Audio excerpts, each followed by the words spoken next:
Ongi etorri beste bideo batera. Gaur bukatuko dugu zaldien amaieren seria. Eta akaso hemen ikusiko dugun gauzaik zaiena izango da. Horreko bideoetan ikusi dugu nola defendatu pegi baten aurrean, erdiko pila denean, alfiliko pila denean, eta ikusi dugu zaldien pila denean, ia beti betzak irabaziko duela. Behintzat, irabaziko du errege zuria gertu ez baldin badago. Orain ikusiko dugu gazteluen zutabeen peoiak. Eta hemen ematen du zaldia traketxa dela. Ez daukalako bi alde peoia erasotzeko. Baina adibidez, posizio hau berdinduta dago. Baina zuriak oso zur jokastu behar du. Eta gogoratu egin behar du zirkuito bat. Eta zirkuitu hori H-ko peirako G-lau, E-iru, F-bat, H-bi laukiak dira. Zaldia albalin badu zirkuito horretan sartu, amaiera hau berdinduta da. Adibidez, zaldia G-lau jake, erregea G-iru, zaldia E-iru. H-bi ezin da jokatu, zaldia F-bat jake eta peoia jango lukelako, erregea F-bi jokatzen baldin bada berriro G-laura, eta F-irura jokatzen baldin bada zaldia F-bat, erregea F-bi eta gero zaldia H-bi, berriroan zirkuitoan jarraituz, eta zaldia F-bat eta gero erregea G-bi jokatzen baldin bada, zaldia E-iru jake eta berriro zirkuitoan jarraituko du. Nabaritzeko da, hasierako posizioan beste lauki batetik sar daiteke zirkuitura zaldi zuria. Eta hori da E-iru laukitik. Eta posizionetan zaldia C-lauk ere berdintzen du. Adibidez, erregea G-bi, zaldia E-iru. Eta ja, zirkuituan dago. Noski, erregea G-iru eta gero berdin, zaldia E-iru, H-bi ezen delako jokatu. Zaldia F-batek hak emango lukelako eta peoia behintzatu. Eta erregea G batera mugitzen baldin bada, posizionetan, hemen bai bueltatu beharko ginakela zirkuitoa beste lauki batera. Zorain, zaldia E-iruk ez du berdintzen H-bi eta gero irabazita dagoelako. Beraz, erregeak G bat eta gero zaldia E-bost, orain H-bi ezin da zaldia F-iruk hak emango lukelako eta aldi berean peoia ametsetu. Beraz, zaldia E-bost eta gero berdinduta da. Erregea F-bat, zaldia G-lau eta ja berriro zirkuitoa.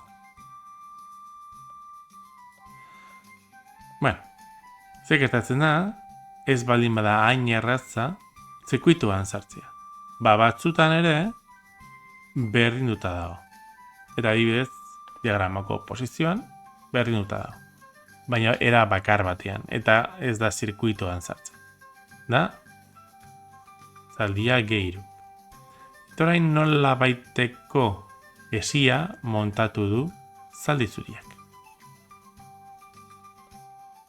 Zaldiak abesten ditu E-bi eta E-lau laukiek. Baina, indirektoki ere babesten ditu E-iru eta D-bi laukiak. Zergatik? orain E3 edo D2 mugitzen baldin bada, zaldia F1 jake eta ja zirkuituan gaude.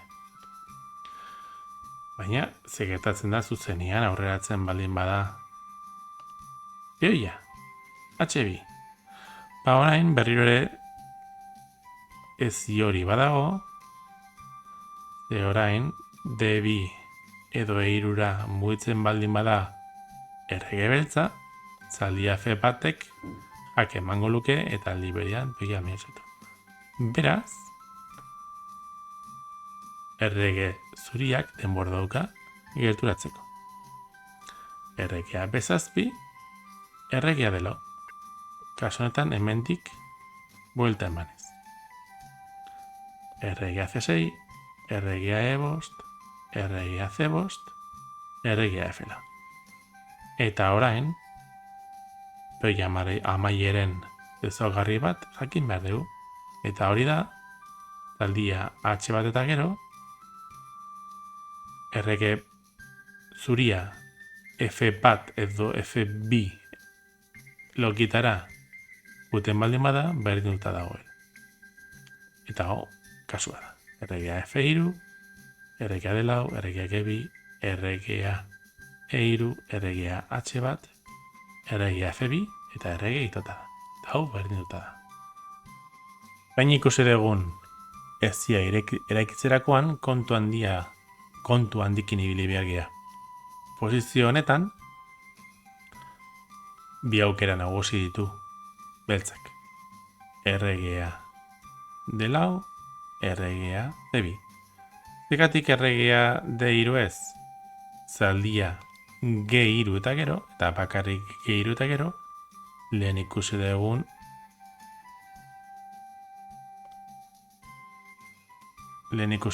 ezia eraikitzen dugulako. Ikus dezagun segeratzen da, hemen D4 mugitzen baldin bada. Oso interesgarria da. Hemen bi aukera ditu zuriak. G3 eta F2. Eta lehen ez bezala, orain, zaldia G3 ez du irabazten. Galtzen du. Nola? Errege beltzak bultzatu dezakelako errege zuria. Erregea E5, erregea C6, erregea F4 mehatxatuz, zaldia H1, erregea F2, erregea D5, erregea G2, erregea E4, erregea H1 eta errege zuria ez da F1 edo F2 iritsiko. Erregea F3 eta gero, erregea G1 eta horrengo mugimenduan, bioiak korbatuko du. Beraz, erregea D4 eta gero, zaldia F2. Bukatu behar dugu. Zergatik, hemen nolabeteko ere barrera bat, ezi bat eraiki duelako zaldi zuriak. Errege beltza ezin da E4 mugitu, baina E3 ere ez. Zergatik, errege E3 eta gero zaldia G4 jake delako. Eta dobletea ematen. Beraz, atzeraka mugitu egin behar du berriro, erregea D3, buelta emateko hemendik, erregea D6, erregea D2, erregea E5, erregea E2, zaldia H1, erregea F3, erregea D4, erregea G2, erregea E3, erregea H1, erregea F2, errege itota. Lehen ikusi dugun bezala. Baina gertatzen da, hasierako posizioan, D2 mugitzen baldin bada. Orain, lehen ez bezala, ezia G3-tik egin behar. Zergatik G3 eta ez F2. F2 eta gero, zaldia F2 eta gero, erregea D2, erregea D6, erregea E2, zaldia H1 eta gero, erregea F3, erregea E5, erregea G2. Eta lehen bezala, errege zuria ez da iritsiko.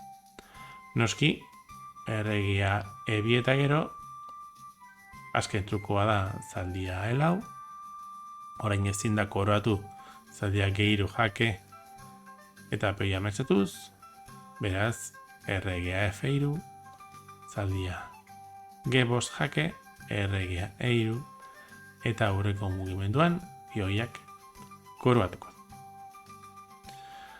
Beraz, posizionetan, zaldia G3 jokatu egin behar da. Lehen ikusi dugun ezia erekiz. Lehen ikusi dugu goiti pasatzen, orain errege bat, errege D6, errege bat, errege E5, errege F2, eta orain ez zaldia H bat, ze zuria ez dago nahiko gertu iristeko, baina errege F4 babesten du lau zaldia, eta peoia ez dukoetu. Eta bideo hau bukatzeko posizio berezi bat. Eta da, batzutan, zaldiak irabazi dezakela gazteloren peoi baten kontra. Adibidez, hemengo posizioa. Da bakarrik irabazten du zaldia B bat. A2, menkatuz, erregituta dago, baina peoiak mugitu egin dezake, A2 eta zaldia B3 baten. Eskerrik asko hor egoteagatik eta horrengo bideo batera arte.